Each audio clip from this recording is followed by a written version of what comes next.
Welcome to the Stress to Best podcast. I'm your host, Rebecca Wagner, a mindset coach and hypnotist. Each week, I'll bring you powerful tools, transformative resources, and inspiring conversations with guests who have turned their stress also into successes. Together, we'll dive deep into overcoming anxiety, building confidence, and creating a life of joy and fulfillment. Whether you're feeling stuck or you're ready for a change, then this podcast is for you. So let's get started on your journey from stressed to best. Welcome back to another episode of the Stress to Best podcast. I am so excited for today's episode because I have an amazing guest with me. Let me just do a little introduction of her before I bring her on. This is my friend that I met recently. Well, I guess it's been a few years now. And she is originally from the UK, and you'll pick that up right away. And she now lives in the States. She is a powerhouse of personal transformation. She's an award-winning hypnotist, an emotional intelligence development specialist, say that one 3 times fast, and a master of techniques like NLP, havening, blast, and more. Her work helps people break free from those old patterns, release unwanted emotion, and build a stronger, more resilient mindset. What truly sets her apart, though, is her passion for helping families. She is the creator of the BunnyTalk Process, which is a powerful communication tool designed to help parents nurture deeper connections with their children. It's anchoring in love, safety, and security. Who doesn't want more of that? She's even written a book on it. It's called A Parenting Journey, the BunnyTalk Process, and I'll put the link in the show notes on Amazon. She has this huge heart and an amazing heart-centered approach and a wealth of knowledge, making her an amazing guest, and I can't wait for you to hear her insights today. So please welcome to the show, my friend, Claudia Ricard. Welcome, Claudia. Oh, thank you. And thank you for having me on here, Rebecca. I really appreciate it. Thank you. Yeah, I'm so excited for this conversation today. So tell everybody a little bit about your story and how you got to be where you are today. Oh my goodness, where do I begin? So you're right. I love people. And I think that's where it all begins. And most of us do in this work, we have to like people. We have to want to help people. And I suppose my story started even when I was a little girl.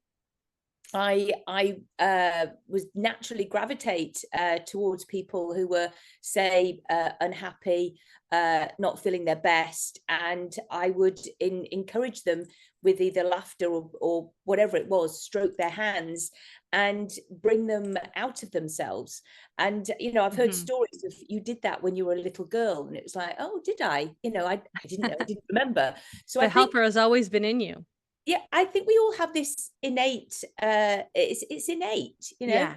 And I went to boarding school when I was 9 years old, and I would be the one who would help people when they were sick in the night. I would be the one to tell the matron if somebody wasn't eating. I would I would just notice these things. Yeah. Again, how do we know that? We just do. You just do. I was also quite naughty. And I really was. I believe it. I'm sure there's a naughty side to you. I was, it was, I mean, this is terrible. So when I was training to become a hypnotist, therapist in England, we were doing age regression, and we were learning about how to take people back to an event. I actually never do that ever again, because they took me back to my when I had my car crash, and they never asked enough questions, and I had this massive ab reaction in front of the whole group, and because I was actually trapped in my car, and my car burst into flames. Oh my gosh. And they and I was trapped. It was that fortunately there was a farmer there who with a fire hose thing or whatever it was, extinguisher, and the firemen, they had to cut me out. However, I was trapped, and I fractured my pelvis. I couldn't walk for weeks. Wow. However, then I felt sick. All right. I I felt believe it. sick, absolutely sick that night. It was like awful. The next day we did age regression to a funny time. Okay. Okay? Now that I would do. All right. That I would do. Okay. Somebody Yes. to a funny time. Yeah. Time when they were laughing, to a time where they were just like feeling really good about themselves. And I did. I was at boarding school and I was 13 and I was spoke as though I was 13. Okay. It's And really amazing what happens when you do this. isn't it? Isn't it? Yeah. Well, I was naughty. Okay. So I hid under somebody's bed. All right. Okay. People know this. All right. I'm sharing this with you. Okay. I hid under a bed and she went and she'd gone to the bathroom and the others put my pillow down my bed to Okay. checking that everybody was in their beds. Because so I hid under a bed and I waited for ages. All right. Okay. Ages. And then all of a sudden I went, so everybody was going to sleep. They thought, well, what's she doing? Is she not good? She can do something. Anyway, I went, rah, like that. Well, she shot out of her bed and sort of like she had a sheet wrapped around her foot. She fell flat on the floor and she ripped a sheet. Oh no. And I was laughing my head off. Oh my God. I mean, all of us still remember that. We're all still laugh about that. But wasn't that awful? I mean, I probably set up a trauma for trauma for her, funny thing for you and everybody else. but that me laughing Yeah. through that, I just found it so funny. And I was in age regression and I was laughing my head off. And that cleared the sicky feeling. Oh, it's so amazing how stronger emotions can clear those negative ones. Yeah. So what did I learn? There is never a fail, there's only learning. Yeah. And the teachers, they obviously learned something as well. Ask more questions before you take somebody to a situation, because at that point I wasn't really enjoying driving into the city. I was scared to do it. And they wanted, oh, we'll clear that. They didn't ask enough questions. So it's so it is interesting. We have to get curious. But I love that, just what you said. The power of laughing, and I was belly laughing, will clear a horrible emotion. Yes. And I think that's really good when it comes to stress because, well, you and I are both moms and you're a little bit farther ahead on the journey than I am, although kids are stressful. And it's a great way to change that stress into something more powerful. Bring in the humor. Yeah. Make it all about play. That is what my book is about, actually. That was one thing I did do right as a mum. I did play a lot. I played a lot. Oh, that's good. Yeah, I also shouted a lot. Yep, so do I. However, it's and if I had known now what I I wish I'd known it back then. Hindsight is a wonderful thing, isn't it? Yeah. However, I probably would have played a little bit more. I would have understood that my children's behavior was actually a trauma response. Yeah. I had so I've got 5 children, 2 stepchildren. The first 2 boys are from my first marriage, and then my daughter is from my second marriage. She's now 18, and I've been remarried now for like 22 years. The boys, they were naughty, and I am telling you, Rebecca, if there was a diagnosis for them now, because people are getting diagnosed all the time. Oh yeah. They would have had ADHD, ODD, and I was tearing my hair out. Yeah. Rebecca, I know that all too well. Okay, you've got 2 boys. I do. Yeah? They're 8 and 10. So oh yeah, if they were to be diagnosed, they would have everything under the alphabet: ABC, WXYZ, But yes, I totally believe that it's also very much a trauma response too. Well, and theirs was, which is again why I've learned everything under the sun I possibly can. I'm sure there's still more to help people with trauma, and that's why I created the BunnyTalk process to help children. Yeah, all through play. And that's what I love, because I've seen your demonstration before, and I love how you bring in all the animals and the stuffies, and you're very colorful, which you are right now. You're always colorful and you're always joyful. And it really changes the energy in the room when you have that playful, energetic, Yeah. happy side to it. So what is the BunnyTalk process? Tell us a little bit about that and how that really helps families. So it's a step-by-step process. Mm-hmm. And the reason, so when a parent might call you up and say, can you fix my child? Can you help my child? They've got anxiety, they're acting out, their behavior, they're angry all the time, they've got emotional this, emotional that. Yeah. And I say, yes, and I'd love for you both to come in first. Okay, yes, I can. And this is part of the process. Mm-hmm. I'd like to come in first for a session. Now, because when I then have the parents in, or just one parent, because it depends on the family dynamics, Right. then I draw these, my version of emotional intelligence diagrams. Okay. And the parents go, oh, we do that. I'm not saying you do this, you do that. Mm-hmm. There's no guilt, there's no whatever. I let people come to their own realizations through the diagrams. Okay. And then they go, oh, yeah. Oh, that happened to me when I was a kid. Oh, yes, I've got those past pains. I do what my mum did. That's how I do it. Oh, yeah. Oh, that's why my dad did that. Oh, that's why that. And then they start getting all those light bulb moments. And then they start to realize that actually they are the ones who are creating the base for their child. Yeah. They start to take responsibility. Absolutely. And I say, there's things in my book, my ebook, it's only $2.99. Okay. I wrote it and it's short. It's for parents to read so that they can read it instead of all the fluff and stuff around a book. Because I could have made it much bigger. No, parents want it now. Tell me now. And it's a quick book because of course I got it. And it's a quick read. It's a quick read and easy to follow too. And it's got those questions that parents need to ask themselves. Yeah. Before they even have a child or when they have got children. Yeah. And they can say, well, this person says we need to ask this. So they can blame it. If there's one partner doing it, the other one can say, well, this is what this person says. So they can dissociate it from them having to ask the question. Yeah. Now, what that does is it means that the environment will change for the child. It will. Yeah. And it's monkey see, monkey do. Children copy their parents.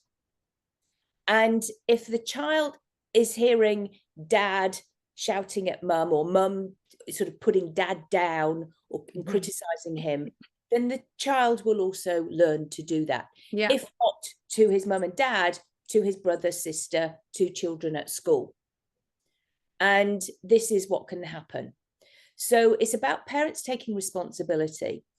And then the child might come in, will come in, and because it could be a teenager, could be the child, and the parent is there when the child is under 10 or 11. It's up to the parent. Okay. When I have a teenager or somebody who has a good cognition, then I will do the diagrams as well for the teenager, and they love it. Yeah. Into the whole psychology bit now. It's not psychology, it's emotional intelligence, but that's what they like to call it because they do that at school. Right. Then they have a superpower because they're like, oh, that's why my friend does that. Yeah. To know why people are behaving that way. Yes. And actually, then they can understand their parents. I also give communication skills in this. And it's all through play. And when I see adults, and if there is an inner child issue from when they were little, right, and all through play, people naturally regress, just like I did. Yeah. When I was, instead of having to do formal hypnosis and take somebody back to a good time, when you were playing and doing the BunnyTalk process, people naturally regress back to that. Naturally. Yes, it's very true. Anyway, yeah. It's very true. Because when I first had kids, it was amazing how many songs, like how many songs would come to mind that I remembered when I was a kid, and or like just the different things I used to do. So yes, it's very easy to regress back, especially when you have kids.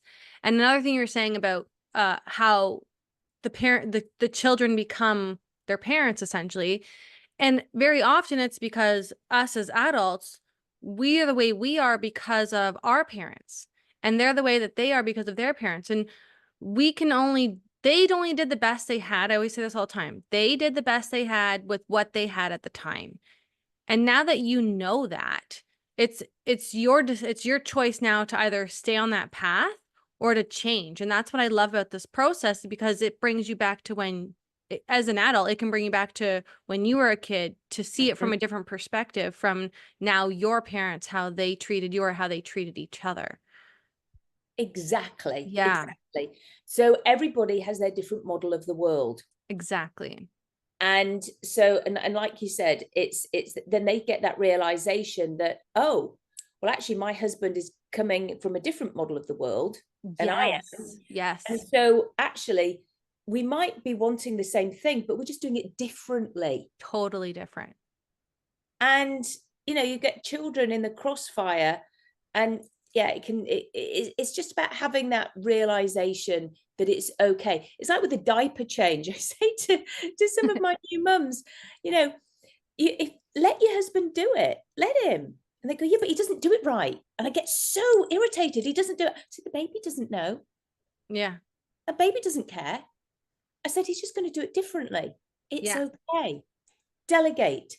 Because mum sort of think, I've got to do everything. It's me, I've got to do it because it's got to be done a specific way. I had to learn that as well. I go, I get it. I get it. It's irritating if they don't quite do it the way you want it done. It's so true. Even for something as like adults, and I learned this one a long time ago, is that it's okay to run the dishwasher twice. Because very often if my husband did it, there'd be dishes in the dishwasher, but then there's still dishes in the sink. And I'm like, did you ever play Tetris as a child? Because all those can fit in here. But I'm like, you know what? It's okay. We can just run the dishwasher twice. Yeah. And I'm like, I think it'd be a great title for a book one day, Run the Dishwasher Twice, because fun. It is, isn't it? Because it's just about taking that stress away. Like you said, it's just different from how it doesn't have to be perfect, because who is perfect? Yes. And if the dad is changing a diaper and they do it their way and it has a blowout, they have just learned something that they need to make the diaper tighter, or they need to put it on properly, or whatever it is, right? So it's a learning experience for everyone too.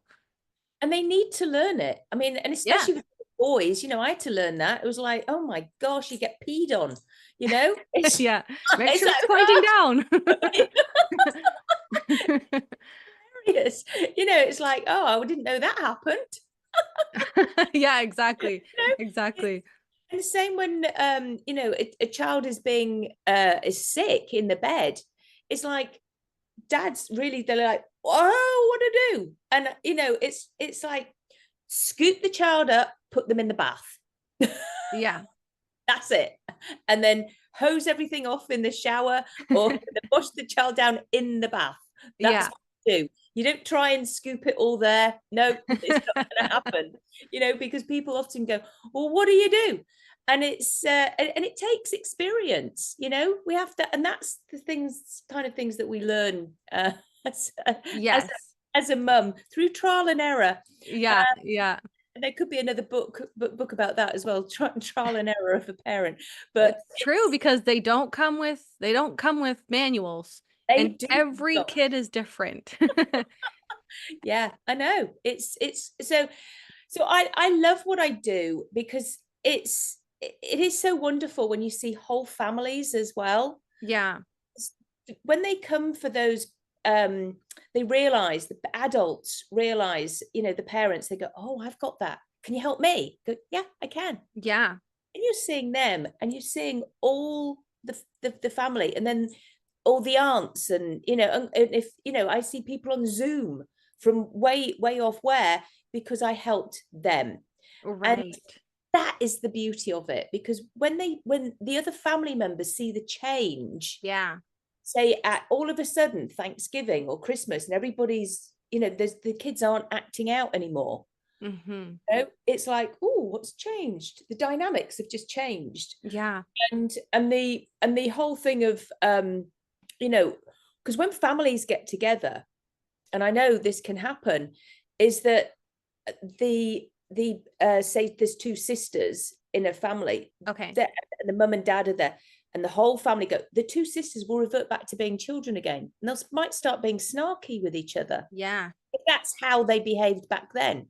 Right. And there's the competitiveness, and then all of a sudden all the cousins start being compared to and whatever, and it's like, this is why it is stressful.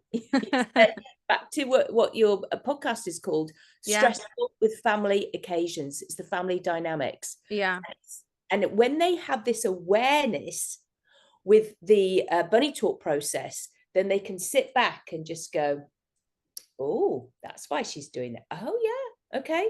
Yeah. They have this kind of superpower. Totally. And they don't need to engage in it. No. And it's amazing. It's people, when people do, that's when you can be like, interesting. Mm-hmm. Yeah, I can see what's going on. Yeah, they're hurt. That's why they're doing that. Yeah. There's a bit of jealousy going on, or there is a bit of, competitive. Oh, it's because say dad always demanded they get A stars, but they didn't do that for me. So that's why I'm so much more laid back. But they did for them. So they had a tougher time. So I can let that go. Yeah. Let it go over my head. So that's what I do as well. I help people become indifferent around things, instead of it going do, the stress. Yeah. I help them become indifferent to it. So it's like, so what? Well, that's like you use the example of that ball thing, that I want to get one of those things. Oh, let me just get it. I've got it. I have several. There we go.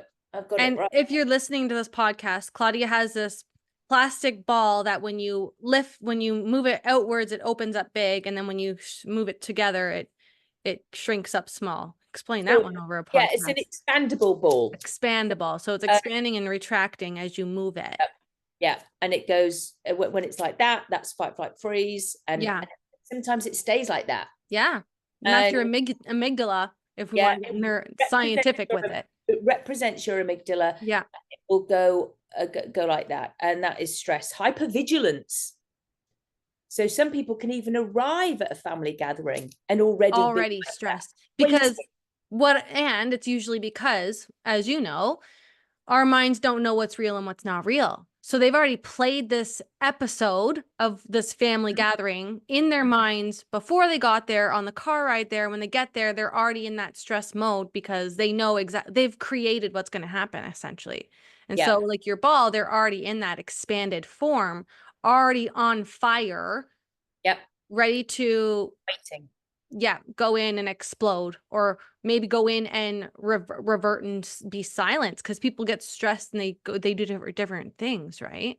Exactly. And you've got that in absolutely perfectly. They've started to tell themselves a little story. They run a negative movie through their head, and that becomes their belief system, so that they arrive already like that, and ready for a fight. And that's, so it's how much nicer to be able to clear that landscape of all those horrible, I call them bits of poo on the landscape, and so that they just go, nah, so what? If they behave like that, so what? Yeah, exactly. So I'll just let it go, which is some of the tools that I give to people. And before you move on, just so I can explain, if people are just listening, when Claudia is saying so what, it's the ball expanding and then retracting right away. So it's not going into that fight or flight mode. It's connecting to it and then retracting, so it goes back into that parasympathetic mode, which is what's happening once you do this work of clearing the stress from that extra level, clearing that poo, like she says, off of it. Then you're not in that constant retracted or expanded state. You go into a retract instead. Yeah, because so say this is the amygdala, and if it's wide open, it can get, we're 100% emotional brain, and it will come in front of your prefrontal cortex, and it'll get rid of all the the critical brain, and it will and where we can be conscious of like going, no, I won't behave like that. It'll just take over. Yeah. Yeah. Because it's the biggest part of us, and it will revert back to being how you always have behaved.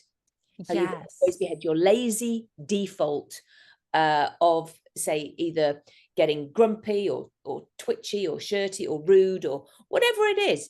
Now, not everybody's like that, of course. No. There may be elements of it. However, trying to stay really calm and respectful can also cause you stress. By the time you get home, you are exhausted. Yeah. And then you are stressed out for the rest of the week or 2 weeks. Right. Okay. So with that, as a mom, we get stressed all the time. And I know there's a lot of people when they go out into the world, they try to hide it.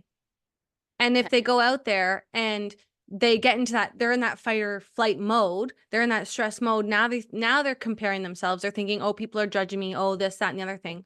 What is something that someone could do if they're out in the public and they're in that fight or flight mode and they don't want to feel like they're judged or that, oh, my true colors are showing?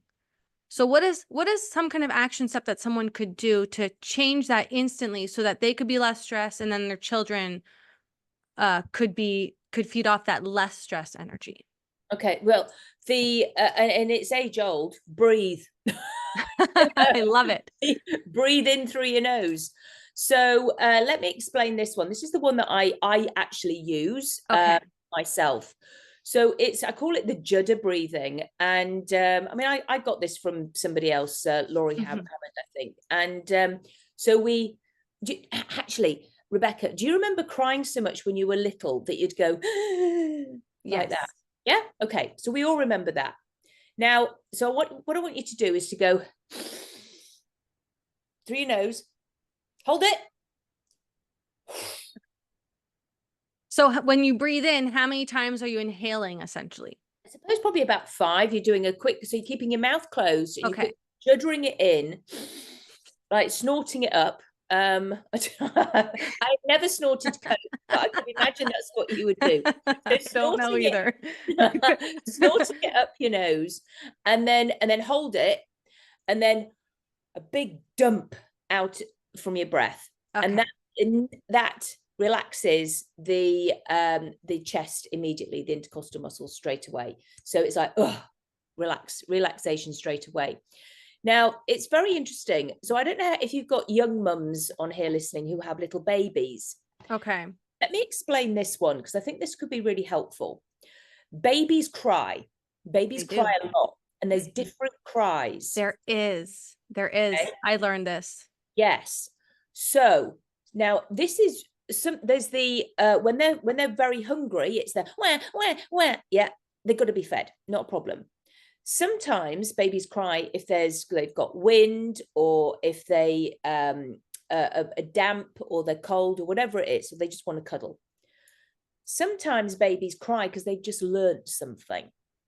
And imagine how much a baby has to learn, how much a toddler has to learn. Okay. So, and they can get overwhelmed with it. Now, so say a baby has just found their hands. What are these? Okay, they start crying. Okay. So that you hold them so they feel safe, and they can do the and then they go to sleep. Interesting. Then they have REM, rapid eye movement, do, and that pockets what they've just learned, and it goes back on into the hippocampus where it belongs. Next time they see their hands, they don't cry. All right, they've seen them before, they've learned it. Yeah. Oh, now they're touching each other. Wah! Okay, now they have to go to sleep again. They cry again to go to sleep. So they pocket that bit. Then it's like, now I'm holding something. It's so true. And then they cry again, and mum has to hold them again, soothe them, so they go back to sleep, and then they pocket that. Then it's other things, then it's multiple things, then it's like, what does that taste like? And then it's like, it's all these things they're learning all the time. Yeah. And they have to go to sleep to pocket what they have learned, so it goes back on into the hippocampus. They also sleep a lot. Babies sleep a lot. Yeah. And that's very helpful that they sleep a lot. Now, Even in not even just babies and toddlers, as well as like the school age kids too. Like now that you're saying that, I see it with mine are 8 and 10, and I see it with them even still all the time. So this is what I did with my daughter before she went to sleep every night. We would do her times tables, but only 10. Okay. 10 various ones every single night. We would also do her spellings before she went to sleep. Yeah. And then I would read to her. That was all before she went to sleep. That would be, she would goes back on into the hippocampus. The next day, the next night, it's so much easier, so much easier, so much easier. And it's like, but you don't do many. You might, but you have to do it consistently and every night, just 1 or 2. If they've got 10 spellings they have to learn for the next week, you do 2. And then you add on to 4, 6, 8, 10, and then it's like, and then the other ones they know. Yeah, I actually love that. From ever my kid's been little, I do it every night. I like once they go to sleep, before I go to bed, I'll go and I'll give them suggestions every single night. And it's so funny. My younger son, he's 8, Logan, very often, because he's still like when I go in and give him a hug and kiss before I go to sleep, they're kind of in that like, like that, not waking state, but still in that hypnotic state, we'll say. And I always do the suggestions and he'll always nod his head as he's sleeping. That's I just right. love it because I just know that it's getting in there in a whole different way. And it's always telling them that all the information they learn from the day is be stored in their mind in the right moment, in the right place, in the right time. So when you need access to it again, you'll be able to access it easily and effortlessly, happily and joyfully, quickly and effectively. I say this every single night. So that's just one more level of them installing that information exactly where it needs to. And then they also know where to get it too. That's brilliant. And that's like sleep talk. So I trained as a sleep talk consultant, and there are specific when they're in that theta state just before they fall asleep. That's what you're talking about. Yeah. And that's there is a super suggestion that you give to the child, that parents give to the child as before they go to sleep, and it is a specific statement, so it's open-ended and not because there's otherwise you could say something that's a bit dodgy, but it's and it's brilliant, and it does help children, and I wish I'd known about that when my children were little. So it's a shame. I got it better with my daughter because, as I say, we did bunny talk in the morning, and we anchored it safety, love, and security, unconditional love. That is what that does, and that was why she was able to then tell me something that had happened to her. Teenager. So it's but yeah, I mean, it is stressful being a parent, you know. I hear ya. And sometimes, you know, it's like I remember turning into a monster sometimes, you know, especially once a month. It's like so irritated by everything. It's true. The noise level, because of fighting and screaming and shouting. And I in England, oh my gosh, we have carpets. Okay, because you're up in Canada, you have carpets. No, we don't have carpets on our floor. Well, carpets are pretty much everywhere in England, or at least the older houses, because we're a very old house. And they have milk fights. Oh gosh.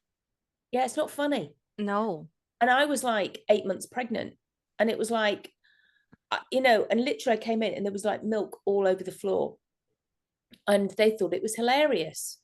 And I was just like, I remember, I mean, I was shouting. I ended up with Braxton Hicks, you know, your stomach going really hard. My poor daughter inside, she would have heard all that. She must have been terrified of coming out. Oh yeah. And don't drink the milk. It's like, yeah, there was black spots. I mean, I tried to get down on the floor and scrub it and what have you. It's very hard. My husband was in the military. He was away. It is hard, you know. Yeah. And I would be. They were naughty. And I think that's important to say and to hear from other people, like from you and for other people to listen to, that you're not alone. Everyone goes through this. And so it's like, if you're having a stressful time, if you're having a hard time, reach out to somebody. Because sometimes people think that they're the only ones experiencing this, or this is how it's supposed to be. You can reach out to people. And I sometimes think people forget that too. Yeah. And because people on Facebook they just want to show everything that's all wonderful, the highlight reel. good. And it's not, that's not reality. No, that is not reality. no.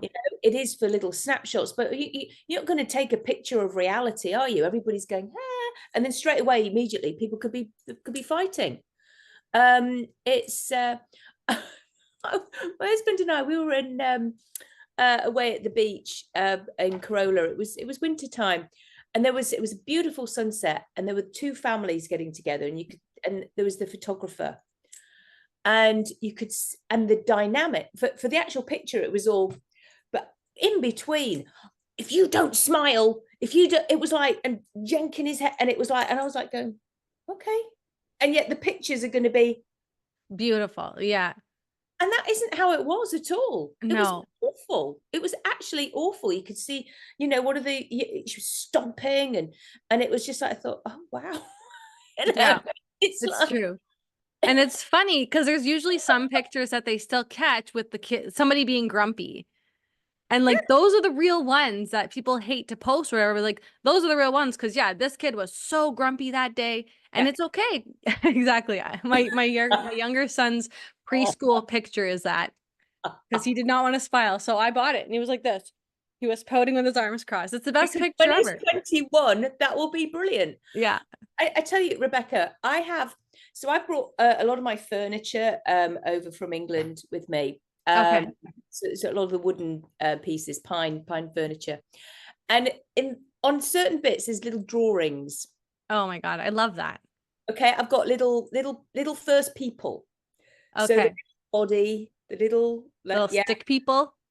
Well, yeah, whatever. And another, I've got honestly just little things all on various bits where he did it with. Yeah. Anyway, do you know what? At the time, I was like, ah. Now I look at it fondly and I go, oh, that's so cute. That's so cute. I was so mad at time, but I knew it would be a memory. I knew it's a memory that I remembered, because they just grow so fast. So it's such an important reminder that it may be stressful in the moment, yet the stress will pass and everything will be okay. Yeah. Right. Yeah. They eventually leave home. Yeah. Well, they will eventually. Yeah. Even though my younger one's like, I'm never moving out. I'm like, oh, maybe in 20 years you can. Yes, you are. No, they're fun, and it's about turning everything into a game. So that's what I do with my parents. They say, well, what can I, it's like in the morning, it's just they don't do as they're told. And I remember saying things like 5, 6, 7, 8 times, and then in the end, you might be screaming or shouting, until I learned. And so I'm going to share this. Yeah. Because it's stress to best. Well, what did I learn?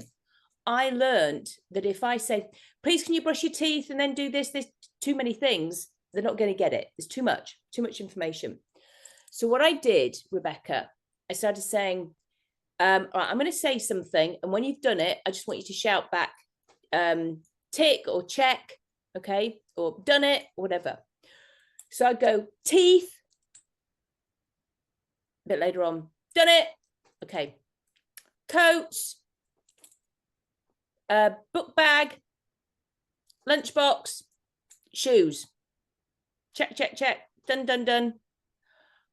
Because if I said please and all this, it would just all get lost in the ether. But just one word.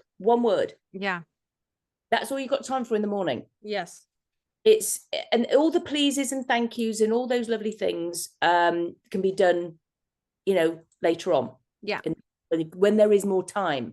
Right. For some reason, in the morning, I don't care what anybody says, there is never enough time. Never enough time.